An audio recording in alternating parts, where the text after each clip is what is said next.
Hoje vou falar sobre verdadeiros Messias ou verdadeiros Cristos e falsos Messias ou falsos Cristos. A palavra Messias ou Cristo significam a mesma coisa. Messias em hebraico é Cristo em grego. Veja João capítulo 1, versículo 41, que no primeiro século, quando João Batista começou a pregar, as pessoas tinham a noção já de que o Messias estava para vir, porque as profecias da Bíblia Sagrada, nas escrituras hebraicas, já apontavam para isso. Então eles começaram a achar que João Batista era o Cristo ou era o Messias. Como a maior parte da Bíblia Sagrada foi escrita em hebraico e grego, existem estas duas palavras, Messias e Cristo, e ambas significam a mesma coisa, ungido. O rei Davi, ao ser ungido, se tornou Messias de Yahvé. Veja 2 Samuel, capítulo 22, versículo 51, Salmo capítulo 18, versículo 50. O rei Saul, o rei Salomão, eram chamados de ungidos de Yahvé. Ou seja, eram Messias de Yahvé. O sumo sacerdote era chamado de ungido de Yahvé.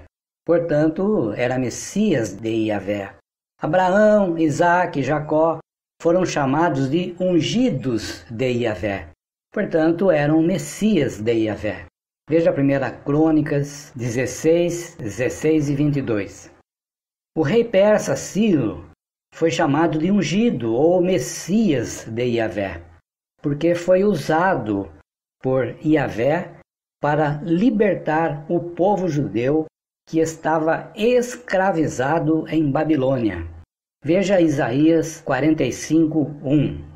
O profeta Daniel também profetizou em Daniel 9, 24 a 27, que o Messias surgiria após as 70 semanas de anos proféticos. Essa semana começou quando o rei Artaxerxes permite reconstruir a muralha e a cidade de Jerusalém. Autorizou a reconstrução do templo em Jerusalém. E na última metade da última semana profética, que equivale em 3 anos e meio, Jesus fez cessar o sacrifício e a oferenda, porque ele se tornou o Cordeiro que tirou o pecado do mundo com a sua morte e o derramamento do seu sangue. Então, como nós vimos, antes de Jesus vir à terra, Moisés era um profeta e era considerado como um Messias pelo povo judeu. Veja Deuteronômio 18, 18.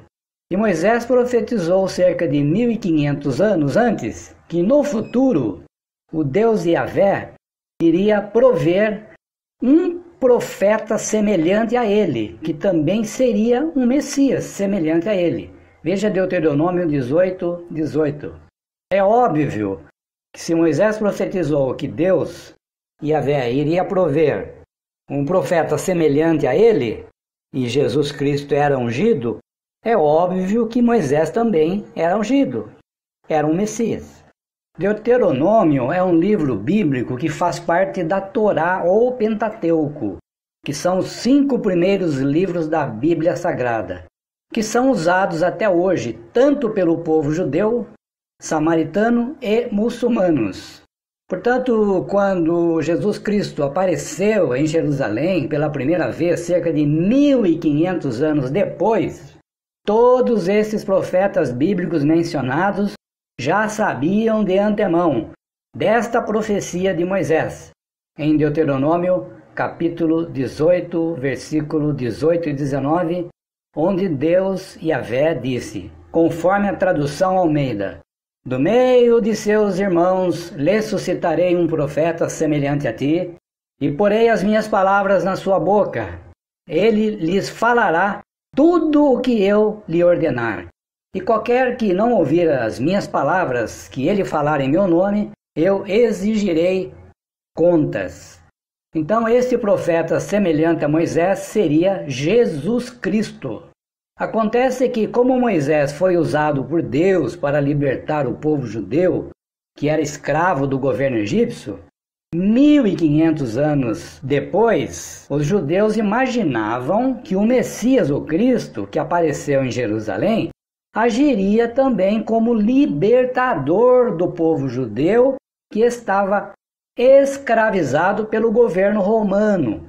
E como Jesus Cristo não fez isso, não libertou os judeus literalmente da escravidão aos romanos, a maioria desses judeus acusaram Jesus de ser um Messias falso, um Messias impostor. Isso ocorreu quando os judeus quiseram se apoderar de Jesus para fazê-lo rei sobre os judeus. E Jesus fugiu para os montes sozinho. Isso está em João, capítulo 6, versículo 15. Jesus disse também para Pilatos: meu reino não é deste mundo. Se o meu reino fosse deste mundo, os meus servos pelejariam para que eu não fosse entregue aos judeus. Portanto, o meu reino não é daqui. João, capítulo 18, versículo 36. Por causa desta evasiva de Jesus em não querer ser rei, conforme João 6,15 nos explica, e agora João 18,36 também nos explica os motivos, os judeus não admitiam que Jesus agisse assim, e por isso concluíram que ele era um Messias impostor ou um Messias falso. Eles tinham razão de pensar isso de Jesus? Não. Por quê? Porque a Bíblia Sagrada, até então escrita na maior parte em hebraico, profetizava há centenas de anos antes que o Messias anunciado por Moisés e por outros profetas, como Daniel, Isaías, etc., que este Messias deveria sofrer e morrer como um cordeiro de Deus para depois receber a autoridade de seu Pai para ser o Rei dos Reis e o Senhor dos Senhores, que traria um reino de 1000 anos e depois destruiria todos os que resolvessem novamente ser desencaminhados pelo Satanás, o diabo, juntamente com o diabo e os demônios, lançando-os no lago de fogo, que é a destruição eterna, e em seguida entregaria o reino a seu pai Yahvé, para que Yahvé seja Deus em tudo e em todos, e todos seriam felizes para sempre, cumprindo assim o propósito original de Deus para o universo. Veja Daniel 2,44, Apocalipse capítulo 20, versículo 6, 1 Coríntios 15, 27 e 28. Mas, nesse ínterim, Jesus predisse que viriam falsos messias ou falsos cristos, conforme Mateus capítulo 24, versículo 4 e 5, e que tais desencaminhariam até mesmo os verdadeiros cristãos. Tudo isso está se cumprindo antes de Jesus vir à Terra. Já havia aparecido falsos messias, falsos cristos. Judas Macabeu, por exemplo, ele tentou libertar o povo judeu da escravidão dos romanos e foi morto. Não só ele, mas todos os judeus que estavam com ele. Portanto, Judas Macabeu foi um falso messias, pois Yahvé não o designou para libertar o seu povo. Assim, somente Jesus Cristo cumpriu todas as profecias e todas as dezenas de profecias bíblicas que são evidências bíblicas que tornam claro que Jesus Cristo era o verdadeiro Messias ou o verdadeiro Cristo, ou o verdadeiro ungido por Deus para ser o Rei do reino de Deus, que libertará toda a humanidade obediente à lei de Cristo para um mundo vindouro maravilhoso, onde não haverá mais morte, nem clamor e nem dor. Conforme Mateus capítulo 6, versículo 9 e 10, Apocalipse capítulo 21, versículo 3 e 4.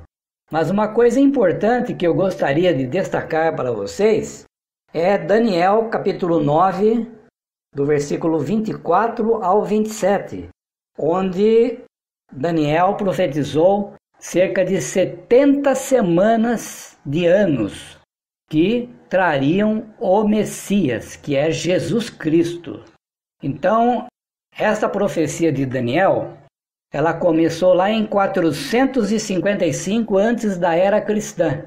O rei Artaxerxes permite reconstruir a muralha e a cidade de Jerusalém. Então esse seria o marco inicial desta profecia. E o marco final dela seria que depois destas 69 semanas, em 29 da era cristã, Jesus Cristo começa o seu trabalho como Messias, com cerca de 30 anos de idade. Então a Bíblia, em Daniel 9, versículo 24 a 27, aponta que Jesus ele seria o Messias, se tornaria o Messias, em 29 da era cristã. E depois, a Bíblia predisse que depois de meia semana, na metade da semana, esse Messias, ele seria morto. Então Jesus é morto no madeiro, em 33 da era cristã, conforme disse essa profecia de Daniel, cerca de mais de 400 anos antes de Jesus vir na Terra. E depois de cerca de 3 anos e meio, em 36, então completou as 70 semanas de anos. E ali, nessa profecia, fala que Deus ele guardaria o pacto por algum tempo, depois de cumprir a morte de Jesus em 33 da era cristã. Então, como que nós podemos entender isso? Muitos teólogos não conseguem entender, porque se em 33 era cristã Jesus morreu, então ele cumpriu o pacto. Então por que a profecia diz que teria que vigorar um pacto ainda por metade de uma semana? Vocês conseguem entender? Pois é. Eu vou explicar para vocês então o que muitos até hoje não explicaram. Acontece que depois de 33 até 36 aconteceram muitas coisas. Em 33 era cristã, quando Jesus Cristo morreu, aí houve a reunião de Pentecostes, em 33 da era cristã, onde o apóstolo Pedro proferiu um discurso para os judeus e também aos prosélitos judeus, porque naquele tempo as pessoas que quisessem seguir a religião judaica, elas eram obrigadas a se circuncidarem. Então o apóstolo Pedro deu um discurso em 33 da era cristã, lá no dia de Pentecostes, para cerca de 120 pessoas que estavam reunidas lá, cristãos e prosélitos. E muitos desses receberam o Espírito Santo. Então ali o Espírito Santo desceu, ou o Espírito Santo caiu, e eles ficaram cheios do Espírito Santo, em 33 da era cristã. Só que aí nós estávamos na metade da última semana, das 70 semanas proféticas. E para ela completar, ela teria que ser em 36 da era cristã. Então a profecia, para completar mesmo, teria que ser em 36 da era cristã. E o que aconteceu em 36 da era cristã? Deus mandou um anjo para Pedro, pedindo para que Pedro fosse visitar Cornélio. E Cornélio também foi ungido com o Espírito Santo. Aí o apóstolo Pedro disse: olha, eu percebo que Deus não é parcial, mas em cada nação, cada pessoa que o teme e faz a justiça, ele é aceitável. Então, em 36 da era cristã, esse pacto, ele vigorou até 36 ainda, porque os gentios ainda não tinham entrado na congregação, não tinham recebido o Espírito Santo. E a partir de 36, eles passaram a receber o Espírito Santo. Então, a profecia do Messias tinha que levar em conta também que os gentios, pessoas que eram de outras nações, também recebessem o Espírito Santo. Não era somente os judeus lá em 33 da era cristã. Então 36 completou as 70 semanas de anos. E em 70 da era cristã se cumpriu também a parte da profecia, que iria vir a destruição sobre Jerusalém, sobre o templo. Então se cumpriu. Jerusalém foi destruída pelos exércitos romanos. Então, em 36 da era cristã, Cornélio, um gentil, ele inaugura a entrada desse novo pacto, que aconteceu lá em Pentecostes. E o Cornélio, depois de 3 anos e meio, passou a entrar nesse pacto. Bíblia diz que esse pacto seria mantido ainda por mais uma metade de uma semana de anos. Entenderam? Então essa profecia de Daniel 9, versículo 24 a 27, ela é reveladora e mostra sem sombra de dúvidas que Jesus Cristo era o Messias. Tanto é verdade que Jesus estava conversando lá com aquela mulher samaritana. Ele fez algumas perguntas para a mulher samaritana e ela falou: Senhor, percebo que o Senhor é profeta. Ela falou assim: quando o Messias viesse, ele falaria coisas que nem o Senhor está falando. Aí Jesus disse para ela: eu sou o Messias. E também quando Jesus Cristo foi batizado lá no Rio Jordão, lá em 29 da era cristã, ele saiu desse batismo. O que ele fez? Ele foi lá na sinagoga dos judeus e começou a ler lá o livro de Isaías, capítulo 61, versículo 1. E ali diz: o Espírito do Senhor Yahvé está sobre mim. Aí eles ficaram espantados com aquelas palavras de Jesus, dizendo: onde já se viu esse homem aí dizer que ele é ungido, né? Que o Espírito de Jeová está sobre ele. Aí queriam matar Jesus. Aí a partir desse instante Jesus foi expulso dessa sinagoga. Jesus teve que correr, que queriam matá-lo. Aí pegaram Jesus, levaram ele na beira de um precipício lá, queriam jogá-lo lá. É que Jesus conseguiu escapar. Eles não conseguiram assassinar Jesus dessa maneira. Então vocês veem que os judeus, eles tinham as evidências da Bíblia, mas não queriam vê-la. É aquilo que Ezequiel disse lá em Ezequiel capítulo 2, né, versículo 5, Ezequiel capítulo 3, que a nação de Israel, que eram testemunhas de Jeová naquela época, que estavam sob Isaías 43, 10 a 12, não tem como fugir, eles eram cabeça dura e coração duro, né? Sempre foram coração duro. E hoje a situação também não nega, porque é um povo que, se você vai mostrar a verdade da Bíblia, ele não aceita. Mas se o corpo governante fala para ele uma coisa que diz que é da Bíblia, aí eles acreditam. Então é isso aí, o verdadeiro Messias é Jesus Cristo. E Jesus Cristo, como verdadeiro Messias, ele vai fazer com que durante os 1000 anos serão ressuscitadas pessoas, e essas pessoas vão poder aprender os caminhos de Deus durante 1000 anos. Depois de 1000 anos, o Satanás e o diabo vai ser solto. Ele vai ficar numa prisão durante 1000 anos. E depois, Satanás, o diabo, ele vai tentar desencaminhar essas pessoas que estarão lá, nesse reino de 1000 anos. E os que forem fiéis a Deus não vão ser destruídos, porque o diabo e os demônios depois vão ser destruídos. E aqueles que forem desencaminhados pelo Satanás e o diabo no final desses 1000 anos, eles vão ser destruídos por Deus para sempre, serão lançados no lago de fogo. E o lago de fogo significa a segunda morte, onde estava o inferno também. O inferno não é uma coisa literal, porque você não pode pegar uma coisa de fogo e jogar dentro de outra coisa de fogo. Não faz sentido isso. É que o inferno vai ser destruído, não vai existir mais o inferno. Quer dizer, as pessoas não vão morrer mais para ficar numa sepultura, para depois ser levantada. Pode ser que alguém morra, mas daí ele vai ser destruído eternamente.